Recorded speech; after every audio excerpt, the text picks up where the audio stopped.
હાલો, મારી ચેનલમાં તમારું સ્વાગત છે।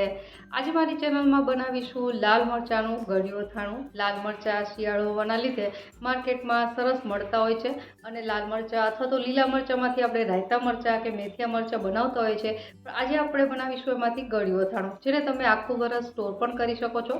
તો ચલો સ્ટેપ બાય સ્ટેપ શીખીએ લાલ મરચાંનું ગળ્યું અથાણાની રેસીપી। અને જો રેસીપી પસંદ આવે તો વિડીયોને લાઇક અને ચેનલને સબસ્ક્રાઈબ કરવાનું ના ભૂલતા। તો લાલ મરચાંનું ગળ્યું અથાણું બનાવવા માટે મેં અહીં 250 ગ્રામ જેટલા લાલ મરચાં લીધા છે। આ મરચાંને ધોઈ સાફ કરીને કોરા કરી લેવાના છે। હવે આપણે આ અથાણું બનાવવા માટે સૌપ્રથમ અહીં એક વાસણ લેશું, જેમાં મરચાંને વચ્ચેની ભાગથી આ રીતે કટ આપી અને તૈયાર કરી લેવાના છે। તો આ રીતે બધા જ મરચાંને કટ દેવાઈ જાય ત્યારબાદ મરચાંનું અથાણું છે એ લાંબા સમય સુધી સારું રહે એની માટે આપણે થોડું આના ઉપર મીઠું છે એ એડ કરવાનું છે। તો અહીં મીઠું થોડું આમનમ પણ એડ કરી દેવાનું ને થોડું મરચાંની અંદર પણ ભરવાનું છે। તો આ રીતે બધા જ મરચાં છે એમાં મીઠું એડ થઈ જાય ત્યારબાદ થોડી હળદરને પણ આ જ રીતે થોડી સ્પ્રિંકલ કરવાની અને થોડી અંદર ભરી દેવાની। તો આ રીતે બે વસ્તુ થઈ જાય એટલે સૌથી છેલ્લે આપણે અડધા લીંબુનો રસ છે ઉમેરવાનો છે।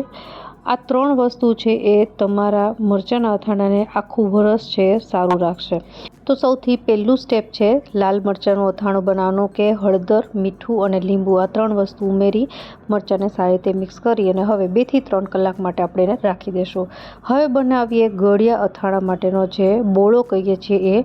તો એની માટે અહીં મેં 1/3 કપ જેટલા ધાણાના કુરિયા લીધા છે। એને આ રીતે એકદમ પોળું વાસણ હોય એમાં આ રીતે પાથરી દેવાના। ત્યારબાદ 1/4 કપ જેટલા રાઈના કુરિયા, જે ધાણાના કુરિયા હોય એની કરતાં રાઈના કુરિયા ઓછા લેવાના। અને સૌથી છેલ્લે 1 થી 2 ટેબલસ્પૂન જેટલા મેથીના કુરિયા। મેથીના કુરિયા સૌથી ઓછા લેવાના છે। ત્યારબાદ 15 થી 20 જેટલા કાળા મરી અને અહીં મેં 2 તજના ટુકડા લીધા છે એ આપણે આમાં રાખી દઈશું। અને ત્યારબાદ 1/2 ટીસ્પૂન જેટલી હિંગ છે એ વચ્ચેની સાઈડ રાખવાની છે। તો આ છે બોળો વઘારવા માટેની વસ્તુ, આ રીતે છે વાસણમાં ગોઠવવાની। હવે આની ઉપર આપણે ગરમ તેલ રેડીશું।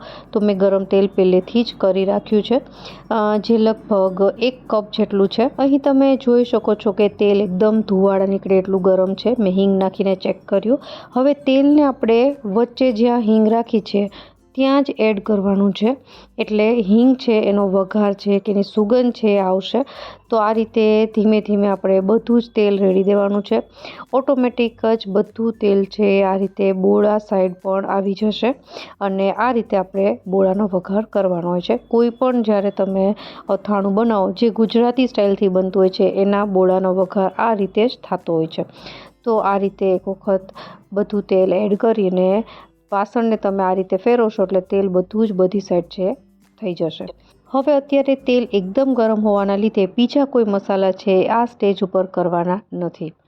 તમે લાલ મરચું છે એ ઓપ્શનલ છે, ઘણા લોકો લાલ મરચાંનું ગળ્યું અથાણું બનાવતા હોય એમાં નથી નાખતા હોતા, પણ મેં અહીં લાલ કશ્મીરી મરચું જે કલર સરસ આપે એટલા માટે એડ કર્યું છે, જે લગભગ 1 થી 2 ટેબલસ્પૂન જેટલું એડ કર્યું છે। ટોટલી ઓપ્શનલ છે, તમે ન નાખો તો ચાલે, પણ દેખાવ છે અથાણાનો સારો આવે છે। અને હવે આપણે આમાં એડ કરવાનો છે ગોળ। તો ગોળ છે એ મેં લગભગ 1 કપ જેટલો લીધો છે અને આ ગોળ છે હંમેશા પારસમણી ગોળ આવે છે એને ખમણીને જ એડ કરવાનો। જે ઢીલો ગોળ આવે છે એ નહીં વાપરવાનો, એનાથી જે બોળામાં ગોળ ઓગળે તો પાણી થઈ જાય એટલા માટે એ અથાણું પછી બગડી જતું હોય છે। એટલે જ્યારે પણ ગોળ કેરીના અથાણામાં જે ગોળ વાપરો એ પારસમણી ગોળ જ વાપરવાનો। આ બોળામાં તમારે હળદર કે મીઠું છે એ નાખવાની જરૂર નથી, જો તમને લાગે તો ન ખાય।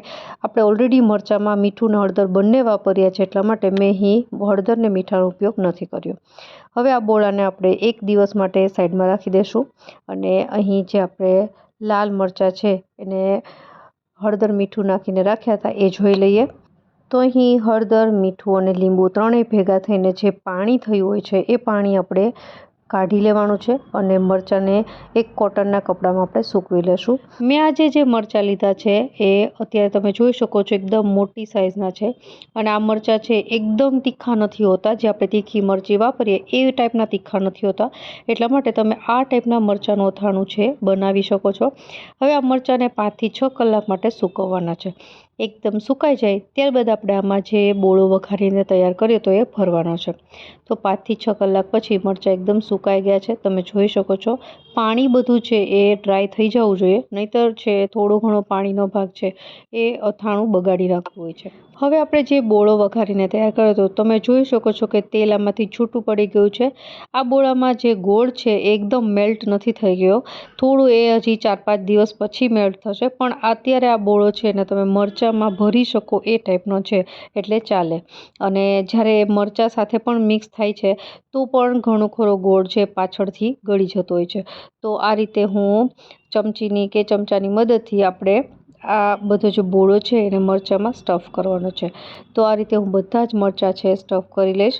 તમે જો ઈચ્છો તો આ લાલ મરચાંના અથાણાની સાથે જ ખજૂર જે કડક આવતો હોય છે એને પણ સ્ટફ કરીને બનાવી શકો છો, અથવા તો ખારેક છે એને પલાળીને ત્યારબાદ એને થોડી સોફ્ટ થાય પછી પણ બનાવી શકાય.